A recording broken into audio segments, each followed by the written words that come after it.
దక్షిణ భారతంలో నిలదొక్కుకోవాలనేది భారతీయ జనతా పార్టీ పెద్దల ఆలోచన. ఇందుకోసం అవకాశం ఉన్న అన్ని మార్గాలను వాడేస్తున్నారు. కానీ తానొకటి తలిస్తే దైవం మరొకటి తలిచినట్లుగా పరిస్థితి మారిపోయింది. అగ్రనేతల ఆలోచనకు పూర్తి వ్యతిరేకంగా తెలుగు రాష్ట్రాల నేతలు వ్యవహరిస్తున్నారు. అంతా కలిసికట్టుగా ముందుకు పోవాలనేది కమలం పార్టీ నేతలకు ఢిల్లీ పెద్దలు దిశానిర్దేశం చేస్తున్నారు. కానీ ఇక్కడ మాత్రం ఎవరికి వారే యమునా తీరే అన్నట్లు వ్యవహరిస్తున్నారు. ఇక మరికొందరైతే ఎవరో చెబితే నేను వినేదేంటి అన్నట్లుగా తమకు నచ్చినట్లుగా పాలిటిక్స్ చేస్తున్నారు.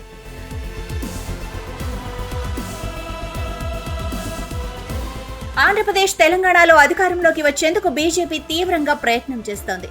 ఇందుకోసం బలమైన నాయకత్వం తయారు చేసేందుకు ప్లాన్ చేస్తోంది కూడా.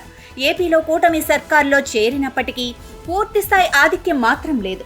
8 మంది మాత్రమే ఎమ్మెల్యేలు గెలవడంతో ఆ పార్టీ గట్టిగా నిర్ణయాలు తీసుకోలేకపోతోంది.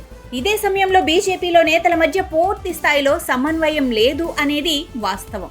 కొందరు కేంద్ర పెద్దలకు దగ్గరగా, మరికొందరు రాష్ట్రంలో కీలక పదవుల్లో ఉండటం, ఇంకొందరు ఆర్థికంగా బలంగా ఉండటం, దీంతో ఎవరికి వారి అన్నట్లుగా ఆధిపత్యం చెలాయిస్తున్నారు. ఏపీ బీజేపీ అధ్యక్షురాలుగా ప్రస్తుతం దగ్గుబాటి పురంధరేశ్వరి కొనసాగుతున్నారు. ఆమెను తప్పించి ఆ బాధ్యతలు తనకు అప్పగించాలని ఎమ్మెల్యే సుజనా చౌదరి తీవ్రంగా ప్రయత్నం చేస్తున్నారు. అటు చాలా రోజులుగా సైలెంట్ గా ఉన్న విష్ణువర్ధన్ రెడ్డి కూడా తనకి ఆ పదవి ఇవ్వాలని పెద్దలను కోరుతున్నారు. వైసీపీ కోవర్టుగా ముద్రపడిన జీవీఎల్ నరసింహారావుకు రాజ్యసభ స్థానం కోసం విశ్వ ప్రయత్నం చేస్తున్నారు. విజయసాయిరెడ్డి స్థానాన్ని జీవీఎల్ కి బీజేపీ కేటాయిస్తుందా లేదా అనేది వేచి చూడాలి. దీంతో ప్రస్తుతానికి జీవీఎల్ కాస్త సైలెంట్ గా ఉన్నారు. మరో ఎంపీ సీఎం రమేష్ కూడా పార్టీలో అంతా నా ఇష్టం అన్నట్లుగా వ్యవహరిస్తున్నారు. గత ఎన్నికల్లో అనకాపల్లి పార్లమెంటు స్థానం నుంచి పోటీ చేసి గెలిచిన సీఎం రమేష్ అటు కేంద్రంలో ఇటు రాష్ట్రంలో కూడా పెద్ద లాబీయిస్ట్ గా పేరు తెచ్చుకున్నారు.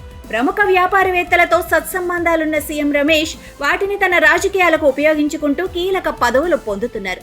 ఎంపీగా గెలిచి 9 నెలలవుతున్నా ఇప్పటి వరకు ఏపీ బీజేపీ రాష్ట్ర కార్యాలయం వైపు సీఎం రమేష్ కన్నెత్తి కూడా చూడలేదు. మరో మాజీ మంత్రి కామినేని శ్రీనివాస్ కూడా పార్టీలో కీలక పదవుల కోసం ప్రయత్నం చేస్తూనే ఉన్నారు. వీరికి తోడు ఇప్పుడు ఎమ్మెల్యే ఆదినారాయణ రెడ్డి కూడా తెర వెనుక రాజకీయం చేస్తున్నారు.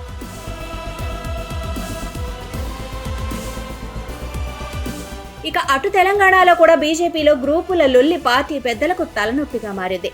బండి సంజయ్, ఎంపీ ధర్మపురి అరవింద్, ఈటెల రాజేందర్, కిషన్ రెడ్డి, చింతల రామచంద్రారెడ్డి, రాజా సింగ్ ఇలా చెప్పుకుంటూ పోతే జాబితా చాలా పెద్దగానే ఉంది. ఎవరికి వారు అంతా తామే సీనియర్లు అన్నట్లుగా వ్యవహరిస్తున్నారు. పార్టీకి పూర్వ వైభవం తీసుకువచ్చింది తమ వల్లే అనేది బండి సంజయ్ వర్గం మాట. అసలు పార్టీని నడిపిస్తుంది మేమే అంటారు కిషన్ రెడ్డి వర్గం. తమ వల్లే బీఆర్ఎస్ వీక్ అయిందనేది ఈటల మాట.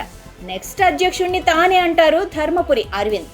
ఇలా ఎవరికి వారే పాలిటిక్స్ చేయడంతో కమలం పార్టీలో గ్రూపుల గోల కింద స్థాయి కార్యకర్తలకు కూడా అసహనం తెప్పిస్తోందట.